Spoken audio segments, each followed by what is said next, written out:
Umat Islam dari seluruh dunia diwajibkan sholat dengan menghadap kiblat. Kiblat sholat bagi umat Islam adalah Ka'bah. Ka'bah disebutkan dalam Al-Quran surat Al-Ma'idah ayat 97. Allah Subhanahu wa Ta'ala berfirman, artinya, Allah telah menjadikan Ka'bah, rumah suci itu sebagai pusat peribadatan dan urusan dunia bagi manusia. Dan demikian pula bulan haram, Hajjah, Kalaid, Allah menjadikan yang demikian itu agar kamu tahu bahwa sesungguhnya Allah mengetahui apa yang ada di langit dan apa yang ada di bumi, dan bahwa sesungguhnya Allah Maha mengetahui segala sesuatu. Ada sumber sejarah yang mendalam dan ilmiah yang mengungkapkan asal-usul Ka'bah dengan cara yang memikat. Konon, Ka'bah telah hadir sejak zaman Nabi Adam, bahkan disebut sebagai bangunan pertama di muka bumi, dan bukan hanya sebagai rumah ibadah pertama yang didirikan oleh manusia. Menggambarkan monumentalitasnya, Ka'bah yang juga dikenal sebagai Baitullah telah berdiri teguh di muka bumi ini selama berabad-abad, menantang usia dan zaman dengan kehadiran yang megah. Seorang profesor dan dokter bernama Mutawali dalam karyanya yang monumental menyampaikan bahwa Ka'bah bukanlah hasil dari upaya pembangunan oleh Nabi Ibrahim semata, melainkan sudah ada sejak zaman Nabi Adam. Hal ini diperkuat oleh firman Allah Subhanahu wa Ta'ala dalam Al-Quran. Sesungguhnya rumah yang mula-mula dibangun untuk tempat beribadah manusia, Baitullah yang dibakar, yang diberkahi dan menjadi petunjuk bagi semua manusia.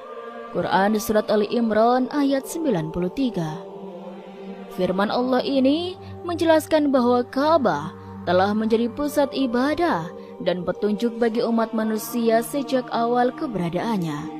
Dengan demikian, Ka'bah bukanlah sekedar struktur fisik yang mengesankan, tetapi juga simbol dari keberadaan manusia dan hubungannya dengan Yang Maha Kuasa. Sejak zaman Nabi Adam, Ka'bah telah menjadi pusat spiritualitas dan kepatuhan kepada Allah Subhanahu wa Ta'ala, menarik para pencari kebenaran dari seluruh penjuru dunia untuk berkumpul di sana dalam pengabdian dan penghormatan. Keberadaannya yang sangat lama menunjukkan bahwa Ka'bah bukanlah sekedar bangunan biasa, tetapi merupakan penanda waktu dan keabadian dalam perjalanan spiritual manusia. Dalam setiap sudut dan sisi Ka'bah, kita menemukan jejak-jejak sejarah yang menyentuh hati dan jiwa umat Islam di seluruh dunia. Setiap langkah yang diambil di sekitarnya, setiap doa yang diucapkan di dekatnya menghubungkan kita dengan warisan yang luar biasa dari generasi yang telah berlalu. Ka'bah bukanlah hanya lambang agama, tetapi juga simbol persatuan, kekuatan, dan kebesaran Allah Subhanahu wa Ta'ala yang abadi dan tak terbatas. Menurut Profesor Dr. Mutawali Asyarawi, dalam pemikirannya yang mendalam, kita dihadapkan pada suatu realitas yang menarik perhatian, bahwa sesuatu yang Allah nyatakan dibangun untuk manusia tentu tidaklah dibangun oleh manusia itu sendiri. Konsekuensinya, Ka'bah yang secara eksplisit disebutkan sebagai dibangun untuk manusia dalam surat Ali Imran ayat 96 menimbulkan pertanyaan yang menarik. Siapakah yang sebenarnya membangunnya? Ayat suci ini menunjukkan bahwa Ka'bah bukanlah hasil karya manusia. Bahkan sebelum kehadiran manusia pertama, Nabi Adam alaihissalam ini terungkap dalam Al-Quran, di mana surat ketiga Ali Imran ayat 96-97 menegaskan bahwa rumah pertama yang dibangun untuk manusia adalah Baitullah. Namun, bukanlah manusia yang membangunnya. Seiring dengan itu, dalam surat kedua Al-Baqarah ayat 38, Allah Subhanahu wa Ta'ala menyatakan bahwa tukang mas telah ada sebelumnya, merujuk pada pembangunan rumah pertama untuk manusia. Sebagai seorang muslim, kita telah diajarkan bahwa Ka'bah dibangun dalam konteks sejarah oleh dua nabi besar, yaitu Nabi Ibrahim dan Nabi Ismail alaihissalam. Namun, pandangan sejarah yang lebih dalam mengungkapkan bahwa pembangunan Ka'bah sebenarnya dapat ditelusuri jauh ke belakang hingga masa Nabi Adam alaihissalam, manusia pertama di muka bumi. Dengan demikian, Ka'bah bukanlah hanya bangunan fisik yang megah, tetapi juga titik pusat dari kehadiran spiritual manusia di bumi. Sejarah panjangnya mengisyaratkan akan keabadian dan kekuatan yang mengesankan, serta hubungan yang mendalam antara manusia dan penciptanya. Ka'bah tidak hanya menjadi tempat ibadah, tetapi juga simbol dari keteguhan, kebenaran, dan keesaan Allah Subhanahu wa Ta'ala yang mencakup sepanjang sejarah manusia. Sehingga ketika kita berdiri di hadapannya, kita tidak hanya mengenang sejarah, tetapi juga mengalami suatu kehadiran yang melampaui batas-batas waktu dan ruang. Dalam riwayat yang tercatat dalam Al-Quran, Ka'bah disebutkan ditinggalkan oleh Nabi Ibrahim dan putranya, Ismail alaihissalam. Namun seringkali terjadi kekeliruan dalam memahami peran Nabi Ibrahim dalam pembangunan Ka'bah. Sebagian orang menganggap bahwa Nabi Ibrahim adalah yang pertama kali membangun Ka'bah.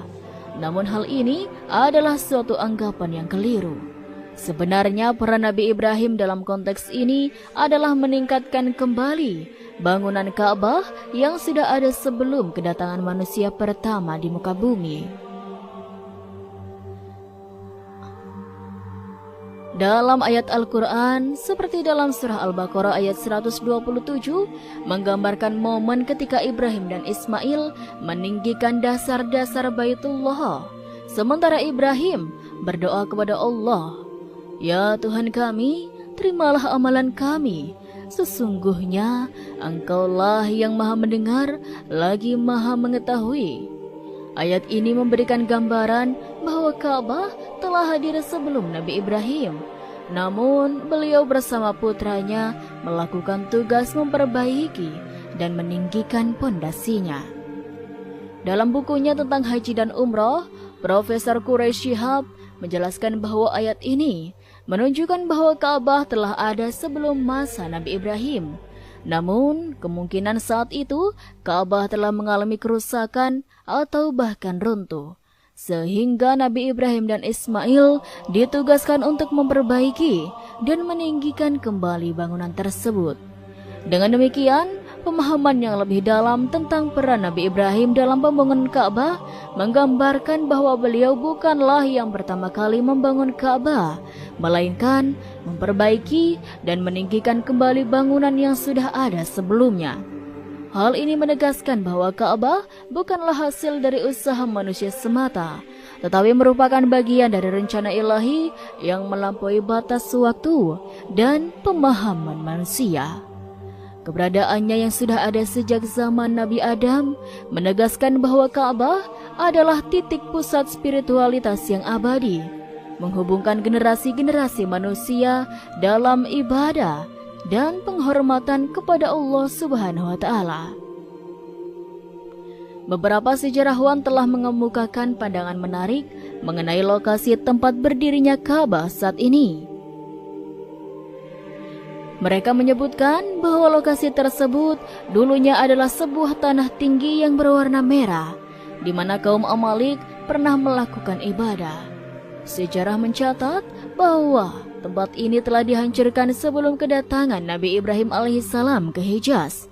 Namun dengan kedatangan beliau, tempat ini disucikan, mengubahnya menjadi tempat yang kudus.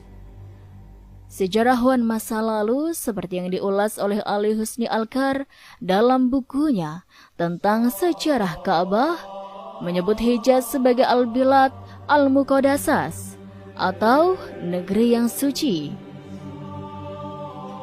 Ada pula pandangan yang lebih spekulatif dari sejarawan masa lalu yang dikutip dalam buku-buku sejarah Ka'bah, menyatakan bahwa Ka'bah pertama kali dibangun oleh para malaikat sebelum penciptaan bumi. Mereka mengemukakan bahwa Ka'bah telah berdiri selama 2000 tahun sebelum Nabi Adam turun ke bumi. Pandangan ini bersumber dari firman Allah Subhanahu wa taala dalam Al-Qur'an seperti yang terdapat dalam surat Al-Baqarah ayat 30, di mana Allah berfirman kepada para malaikat, "Sesungguhnya Aku hendak menjadikan seorang khalifah di muka bumi." Para malaikat bertanya, mengapa hendak menjadikan khalifah yang akan menimbulkan kerusakan, sementara mereka senantiasa bertasbih dan memujinya? Namun, Allah menyatakan bahwa Dia mengetahui hal-hal yang tidak mereka ketahui. Dalam keragaman pandangan ini, kita melihat bahwa Ka'bah tidak hanya memiliki dimensi fisik sebagai sebuah bangunan, tetapi juga dimensi spiritual yang mendalam. Lokasinya yang kini dianggap kudus telah menjadi fokus perhatian dan pengabdian umat manusia sepanjang sejarah. Dengan menggali lebih dalam sejarah dan pandangan beragam ini, kita dapat mengapresiasi kompleksitas dan keraguan dari pusat spiritual ini, yang terus menjadi sumber inspirasi dan pengabdian bagi umat manusia di seluruh dunia. Menurut sebuah riwayat yang memikat, terungkap bahwa malaikat pernah merasa bersalah karena mereka bertanya tentang keputusan Allah untuk menjadikan seorang khalifah di muka bumi. Mereka merasa seolah telah menimbulkan kemurkaan Allah dengan pertanyaan mereka. Namun, ketika mereka merasa menyesal dan ketakutan, mereka memohon ampunan kepadanya dengan penuh kerendahan hati.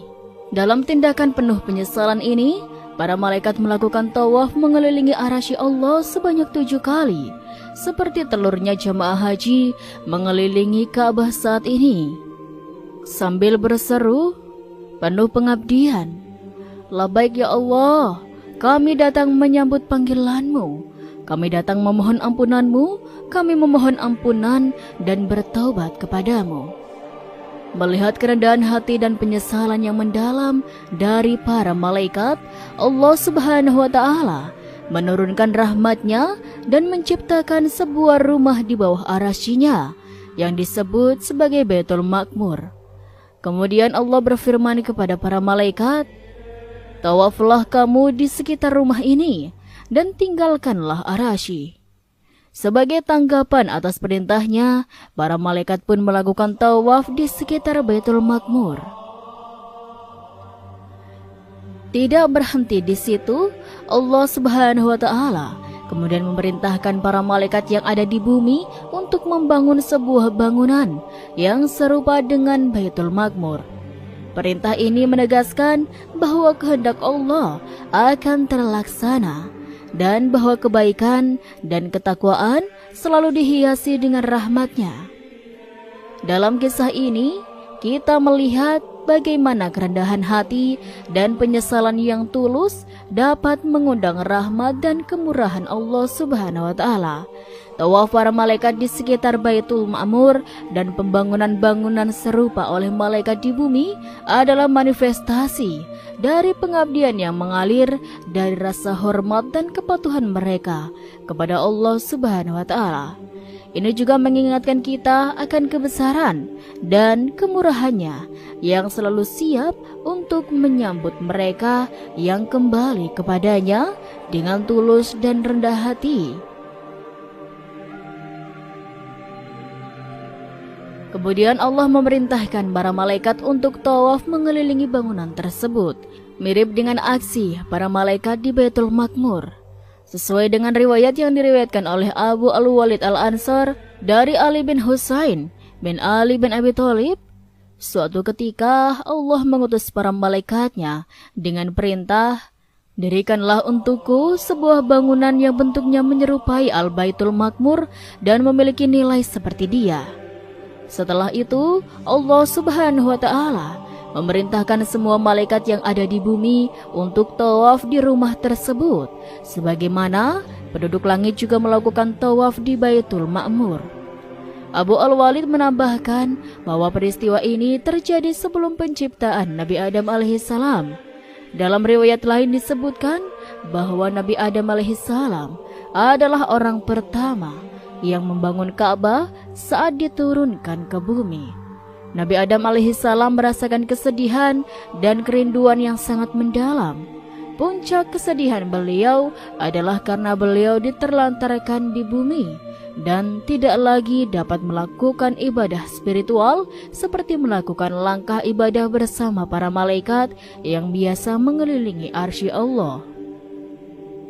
Allah Subhanahu wa Ta'ala menjawab kesedihan Nabi Adam alaihissalam dengan memberinya izin untuk membangun Ka'bah di bumi sebagai perwakilan dari Arasy yang selalu dirindukannya. Hadis yang diriwayatkannya oleh Imam Baihaqi dalam kitabnya yang berjudul Dalailul Nubuwah mengenai pembangunan Ka'bah. Ia mengutip jalur Ibnu Hayyah secara marfu yang menyatakan bahwa Nabi Muhammad SAW bersabda, Allah pernah mengutus Jibril untuk menyampaikan wahyu kepada Adam dan Hawa sambil menunjukkan lokasi. Maka Jibril menyampaikan wahyu tersebut kepada keduanya, dan isi dari wahyu tersebut adalah didirikanlah untukku sebuah bangunan segitiga. Nabi Adam alaihissalam dan Hawa kemudian mengikuti perintah tersebut dengan tekun. Nabi Adam mulai menggali tanah, sedangkan Hawa membantu memindahkan tanah galian tersebut. Mereka bekerja bersama-sama dengan penuh dedikasi dan kesungguhan. Nabi Adam terus menggali tanah hingga akhirnya air mulai mengalir dari dalam tanah dan terdengar seruan dari bawah, "Cukup wahai Adam." Setelah bangunan Ka'bah selesai dibangun, Allah memerintahkan Nabi Adam dan Hawa untuk melakukan tawaf di sekitar bangunan tersebut. Allah berfirman kepada mereka, "Engkau adalah manusia yang pertama, dan ini adalah bangunan yang pertama."